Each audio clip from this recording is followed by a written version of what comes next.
तडजोड केली माणसं तडजोड करणारी लागतात जास्त. अलीकडे तडजोड करायचं बात राहिली नाही म्हणाल.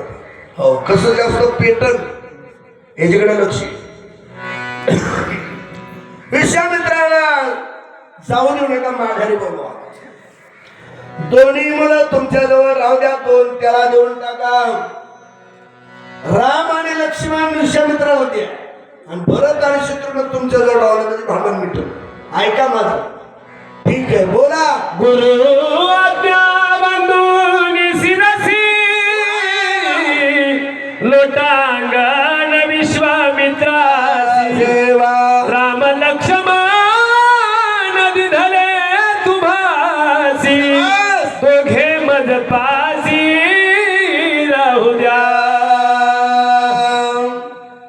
गुरुजीने सांगितल्याबरोबर दुसरं मंडपाच्या बाहेर गेले. पडतोच विश्वामित्राचे पाय धरले. गुरुजी माघारी चला, तुम्ही एकट्याला मला काय नेता, माझा लक्ष्मण घेऊन जा. दोन माहेजवळ लावून द्या, दोन तुम्ही न्या.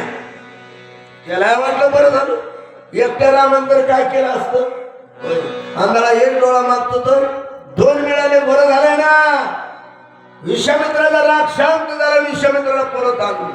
बोला. विश्वामित्र म्हणे भले झाले एके रामे काय नव्हे केले सवे लक्ष्मणासी दिधले भाग्य फळले पै माझे भाग्य फळले पै माझे. विश्वामित्र म्हणतो भले झाले एका रामे काय केले लक्ष्मणाला दिले. एका रामांतर काय केलं असतं बरं झालं. विश्वामित्र परत आले. काय करतात. वसिष्ठ विश्वामित्रानी राव स्वस्थानी बैसले पाहो गाधी सुत झाला निसंदेह परम उत्साह स्वानंदे. विश्वामित्र हा गांधी राजाचा मुलगा आहे बरं का. याचा बाप कोण आहे. क्षत्रिय विश्वामित्राचा. त्याचं नाव आहे गांधी. राजाचा मुलगा आहे. परशुराम जरी क्षत्रिय असला तर त्याचा बाप ब्राह्मण आहे, ऋषी आहे. ऋषीचा मुलगा क्षत्रिय झाला आणि क्षत्रियाचा मुलगा ऋषी झाला. बरं याची फार मोठी कथा आहे, आपल्याला वेळ नाही ती सांगायला. सेपरेट कथा आहे त्यांची की क्षत्रियाचा मुलगा ब्राह्मण कसा होतो आणि ब्राह्मणाचा मुलगा क्षत्रिय कसा होतो. कशाला गद्य करायचा आहे. गांधी राजाचा मुलगा विश्वामित्र. ऐका. राजा म्हणे जीव लगासी राम पाचार ऋषी भेटीसी ये रूपातला राजा देसी अतिवेगेसी विनीत. सांगितलं मग त्या ठिकाणी राजाला बोलून घ्या. राजा दशरथाला सांगितलं त्या मुलाला बोलून घ्या आता राम भेटीला, त्या विश्वामित्राच्या भेटीला. राम लक्ष्मण बाजूला होते. त्यांना आता बोलवायचंय, विश्वामित्राच्या ताब्यात द्यायचं भेट देऊन. अशी कथा या ठिकाणी चालू आहे. हा ऋषी रामा झाली भेटी आनंद विश्वामित्राच्या पोटी जय जय कार्य करता उठी श्रीराम दृष्टी देखोनी. प्रभु रामचंद्र भगवान की जय. जय श्रीराम. जय हनुमान. ऋषी रामाची झाली भेटी. राम आलेले आहेत. दशरथाची रामाची आता भेट झालेली. काय होते आपल्याला ऐकायचे. आजी माझे सार्थक कर्म आजी माझा सफल धर्म आजी माझे पूर्ण काम राय श्रीराम यज्ञार्थ दिधला. आजी माझा सफल जन्म, माझ्या जन्माचं सार्थक झालं. जन्माचं सार्थक केव्हा होतं. देव प्राप्ती झाल्यानंतर. हा देह कशा करता दिला आहे. देव प्राप्ती करता. आपल्याला भेटतो का म्हणजे आपल्या जन्माचा सार्थक होत नाही. भगवान रामचंद्र ज्याला मिळाला तो म्हणतो माझा जन्माचं सार्थक, माझा धर्म परमार्थ सगळं सफल झालेलं आहे.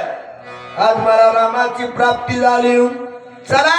ऋषी म्हणे श्रीरामासी चाल जाऊ माझ्या आश्रमासी सिद्धी पावावी स्वधर्मासी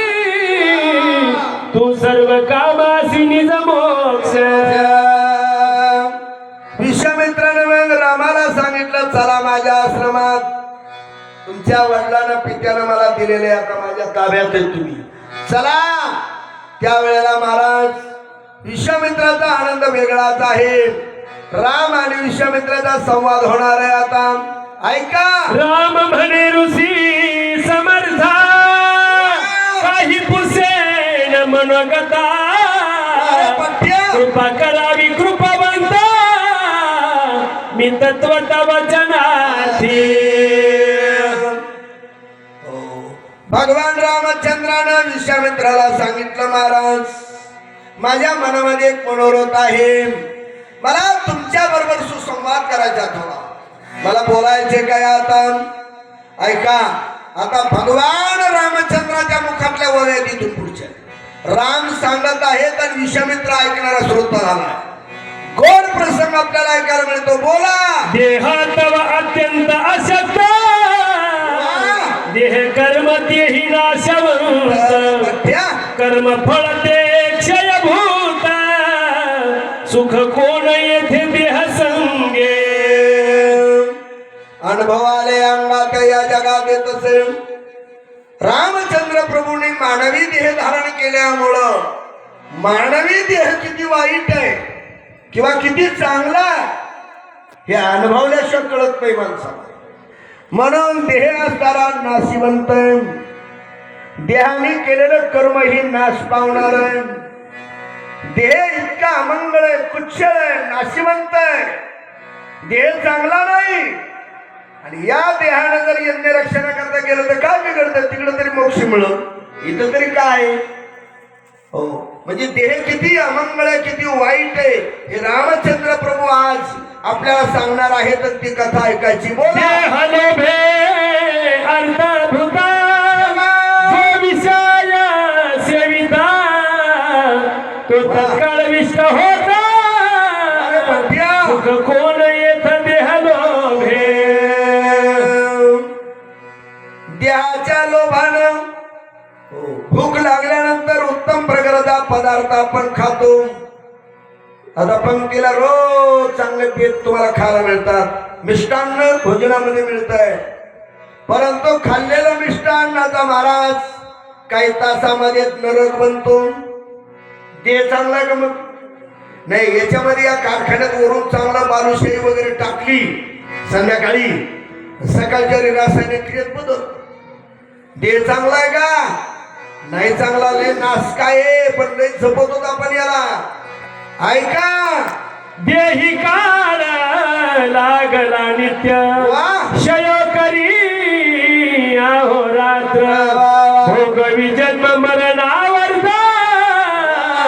सुख कोण येथे देह लोभे. सुख कोण येथे देह लोभे. देहाच्या पाठीमागं नित्य काळ लागलेला आहे. जन्म दिवसापासून मरेपर्यंत काळ टपलेला आहे आपल्याला. कधी आमंत्रण येणे कधी उचलीन आपल्याला त्याचा पत्ता आहे का कोणाला. हाय पत्र आपल्याकडे एखादं लेटर हे आमच्या दिवशीला अजिबात कळत नाही महाराज. काळ टपलेला काळ पाठीमागा लागलेला आहे आपल्या. एक दिवशी चालता चालताच आपल्याला उचलून घेऊन जाईल तो. इतकी भीती आहे महाराज. म्हणून या देहाची संगती जीवानं केल्यानंतर जीवाला सुख नाही बरं का. जीव एकदा का देह धारण केला या जीवाने इतका बेकार देह तुम्हाला आज ऐकायला मिळणार आहे. देहा सुधेचा मारा नित्य तृषा पिढी जीवनार्थ देही देह भय निभ्रांत सुख कोण येथे देह लोभे. या जीवानी देहाची संगती झाली देह धारण झाला. याला किती पिढा आहेत माहिती तर तुम्हाला.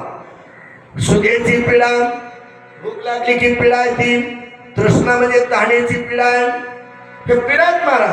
झोपेची पिढा ती कुठे येईल ती बी कळत नाही. ती म्हणत नाही कीर्तन चालू आहे रामायण चालू आहे प्रवचन चालू आहे काय व्याख्यान चालू आहे.